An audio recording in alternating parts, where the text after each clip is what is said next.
જય Hind. Gujarati study education ચેનલમાં તમારા દરેક મિત્રોનું હાર્દિક સ્વાગત છે. તો મિત્રો, આજે આપણે જોઈએ તારીખ 28 ફેબ્રુઆરી 2025. મિત્રો, આજનું જે ધોરણ 12નું મિત્રો કોનું ધોરણ 12નું મિત્રો જે બોર્ડનું મિત્રો જે તત્વજ્ઞાનનું મિત્રો પેપર હતું એ પેપર તમારી સમક્ષ આપણે વિભાગ એ અને વિભાગ બી સંપૂર્ણ સોલ્યુશન સાથે જોઈશું. તો વિડીયો પૂરેપૂરો જોજો. શરૂઆત કરીએ આપણે પ્રશ્નોની. જે મિત્રો વિભાગ એ છે એમાં મિત્રો નીચેના પ્રશ્નો મિત્રો 1 થી 20 સુધી આપવાના છે. તો જોઈએ એમાં કે પ્રત્યેક જે સાચો વિકલ્પ પસંદ કરી જવાબ લખવાનો છે, દરેકનો 1 ગુણ છે. તો મૂળભૂત તાર્કિક કારકો કેટલા છે? જવાબ આવશે ઓપ્શન એ 5. બીજું, કૌંસમાં પી સમુચય ક્યુ કૌંસપૂર્વ વિકલ્પ નિષેધ પીના સત્યતા કોષ્ટકમાં કેટલા આધાર સ્તંભ આવે છે? તો મિત્રો કેટલા આવશે? તો એમાં આધાર સ્તંભ આવશે મિત્રો 2. જવાબ આવશે ઓપ્શન સી. આગળ, જે દલીલ અપ્રમાણભૂત ન હોય તે દલીલ કેવા પ્રકારની હોય છે મિત્રો?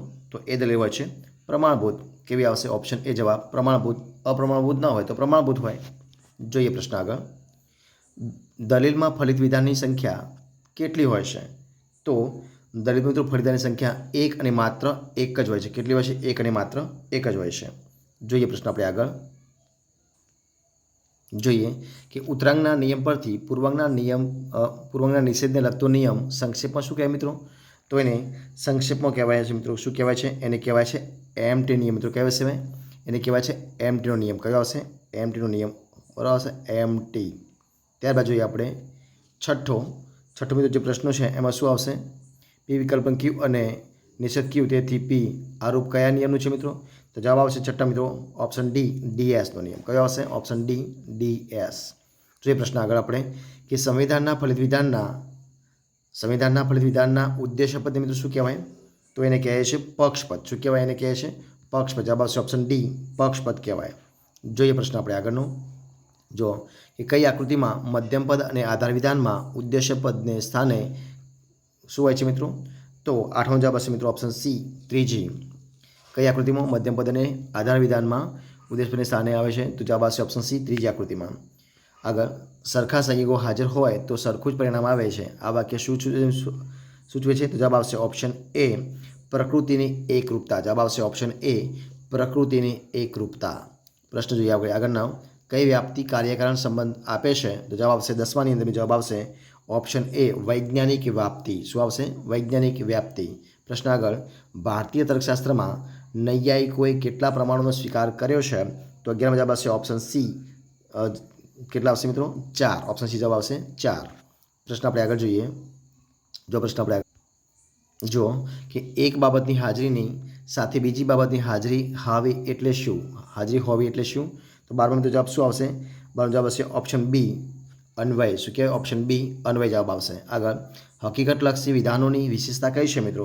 તો 13મો જવાબ શું આવશે? ઓપ્શન બી, વર્ણનાત્મક. શું આવશે? ઓપ્શન બી જવાબ આવશે વર્ણનાત્મક. જોઈએ પ્રશ્ન નંબર આગળ 14મા નંબરનો. કયા ધનને શ્રેષ્ઠ ધન કહેવામાં આવ્યું છે? તો 14મા જવાબ શું આવશે? 14મા આવશે ઓપ્શન ડી, વિદ્યારૂપી ધન. શું આવશે? ઓપ્શન ડી જવાબ, વિદ્યારૂપી ધન. આગળ પ્રશ્ન, રિલિજિયન શબ્દનો અર્થ શું થાય છે? તો 15મા જવાબ શું આવશે? સી, ફરી બાંધવું જ. શું આવશે? રિલિજિયન એટલે કે ફરી બાંધવું. ઓપ્શન સી જવાબ. જોઈએ પ્રશ્ન આગળ. નિરંતર પ્રાર્થના કરતા રહો આ આજ્ઞા કયા ધર્મગ્રંથમાં છે? તો 16મા જવાબ શું આવશે? ઓપ્શન એ, બાઇબલમાં છે. ઓપ્શન એ જવાબ, બાઇબલ. જગતમાં વિદ્યમાન ધર્મોમાં અર્વાચીન ધર્મ કયો છે? તો 17મો જવાબ શું આવશે? તો 17મો જવાબ હશે ઓપ્શન ડી, શીખ ધર્મ. ઓપ્શન ડી જવાબ. પ્રશ્ન આપણે જોઈએ 18મા નંબરનો કે ન્યાય ભાવના એ કયા ધર્મનો નૈતિક સિદ્ધાંત છે? તો 18મો જવાબ શું આવશે? 18મો જવાબ આવશે ઓપ્શન એ, યહૂદી ધર્મ. ઓપ્શન એ જવાબ આવશે યહૂદી ધર્મ. પ્રશ્ન 19, 5 યમોમાં મુખ્ય યમ કોને માનવામાં આવે છે? તો 19મો જવાબ શું આવશે? ઓપ્શન ડી, અહિંસા. શું આવશે? ઓપ્શન ડી જવાબ, અહિંસા. અને પ્રશ્ન 20મા નંબરનો, અષ્ટાંગ યોગમાં બહિરંગો કેટલા છે? તો જવાબ 20મો આવશે ઓપ્શન ડી, 5 છે. કેટલા છે? 5 છે. જોઈએ વિભાગ બી. નીચે આપેલા પ્રશ્ન ક્રમાંક 21 થી 30 સુધીના પ્રશ્નો એક વાક્યમાં જવાબ લખવાનો છે. દરેકનો 1 ગુણ છે. કે જેને સ્થાને કોઈ પણ વિધાન મૂકી શકાય એવા પ્રતીકને મિત્રો શું કહેવાય? તો એને કહેવાય વિધાન પરખ પરિવર્તી. શું કહેવાય? વિધાન પરખ પરિવર્તી. અને શું કહેવાય? વિધાન પરિવર્તી. બરાબર છે. જોઈએ પ્રશ્ન આપણે આગળનો કે દલીલનું મૂલ્યાંકન કઈ ભાષામાં થઈ શકે છે? દલીલનું મૂલ્યાંકન મિત્રો હંમેશા 2 ભાષામાં થઈ શકે. કેટલી ભાષામાં? કે 2 ભાષામાં. બરાબર છે. બે ભાષામાં કઈ કઈ? તો એક પ્રમાણભૂત, કેટલી? પ્રમાણભૂત, અને બીજી છે અપ્રમાણભૂત અથવા તો અપ્રમાણભૂત. બરાબર છે. બે ભાષામાં થશે, પ્રમાણભૂત અથવા તો અપ્રમાણભૂત. જોઈએ પ્રશ્ન આગળ. સોપાધિક સંવિધાનના લગતા નિયમને શું કહેવાય મિત્રો? તો સોપાધિક સંવિધાનના લગતા નિયમને કહેવાય છે HS. શું કહેવાય છે? HSનો નિયમ. શું કહેવાય? HSનો નિયમ. જોઈએ પ્રશ્ન આપણે આગળનો કે સંવિધાનના ફલવિધાનને વિધેય પદ્ય મિત્રો શું કહેવાય છે? તો મિત્રો તમે મને કોમેન્ટ કરીને કહેજો. આગળ પ્રશ્ન 25મો. કયા નિયમને આધારે કહી શકાય કે હંમેશા ગરીબીથી પદાર્થ ફૂલે છે? ગરમીથી પદાર્થ ફૂલે છે એને શું કહેવાય મિત્રો? તો એ કયા નિયમને? તો આવશે જવાબ કાર્યકારણના નિયમને આધારે. કાર્યકારણના નિયમને આધારે, એના આધારે પદાર્થ ફૂલે છે એવું આપણે કહી શકીએ. પ્રશ્ન આપણે આગળ જોઈએ. કયો છે પ્રશ્ન?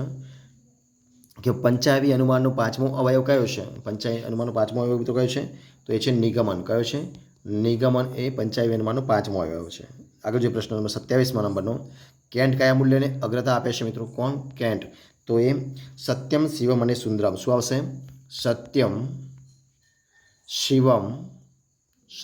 શિવમ અને સુંદરમ એને અગ્રતા આપે છે. જોઈએ પ્રશ્ન આગળ આપણે કે સ્નેહનું બીજું નામ શું છે? તો સ્નેહનું બીજું નામ છે ભક્તિ. શું નામ છે? ભક્તિ. આગળ પ્રશ્ન. ત્રિપિટક કયા ધર્મનો ધર્મગ્રંથ છે? તો આવશે મિત્રો બૌદ્ધ ધર્મનો. કયા ધર્મનો? બૌદ્ધ ધર્મનો ધર્મગ્રંથ છે. કયા ધર્મનો? બૌદ્ધ ધર્મનો. પ્રશ્ન આગળ આપણે કે ભારતીય વિશ્વને આપેલું અમૂલ્ય નજરાણું મિત્રો શું છે? તો એ હશે મિત્રો યોગ. શું આવશે? યોગ. તો મિત્રો આપણે વિભાગ A અને Bનું સંપૂર્ણ સોલ્યુશન જોયું છે. બરાબર છે. તો મિત્રો જો તમને અમારો વિડીયો ગમ્યો હોય, પસંદ આવ્યો હોય, યુઝફુલ લાગ્યો હોય તો લાઇક કરો, કમેન્ટ કરો, તમારા મિત્રોને વિડીયો શેર કરો અને છેલ્લે ચેનલ નવા હોય ચેનલ સબસ્ક્રાઇબ ન કરી હોય તો Gujarati study and education channel subscribe કરવા માટે વિનંતી છે. આપણે ફરી મળીશું એક નવા વિડીયો સાથે, નવા ટોપિક સાથે. બની રહો. જય હિન્દ, જય ભારત, જય જય ગરવી ગુજરાત. અને આવતા પેપર માટે બેસ્ટ ઓફ લક.